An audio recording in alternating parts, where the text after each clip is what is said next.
Hetuesit e krimeve të rënda në policinë e Tiranës kanë nisur një hetim të thedhuar pas atentatit të rënë në Lundër të Tiranës, ku 4 persona përfshirë 40 mitër mbeten plagosur.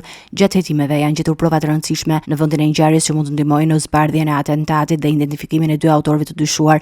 Sipas burimeve, disa sende personale të dyshuara që u përkasin e autorëve janë gjetur në zonën ku u krye atentati. Këto prova përfshin objekte të cilat dyshohen se janë nga autorët gjatë largimit të tyre dhe gjurmë gjenetike të gjetura, të cilat janë dërguar për analizë në laborator për të krahasuar me të dhënat e mundshme. Pas atentatit, 2 autorët janë larguar me shpejtësi në drejtim të Elbasanit, duke kaluar nëpër zona rurale të Tiranës për të humbur gjurmët. Policia ka gjetur më pas një motor të djegur në afërsi të Mulletit që dyshohet se është përdorur nga autorët. Hetuesit kanë nisur të verifikojnë disa pista, ku njëra prej tyre ka të bëjë me një mundësi të hakmarrjes ndaj gruas së Roam Brahimit, që jeton në afërsi të vendit ku u plagosi mituri.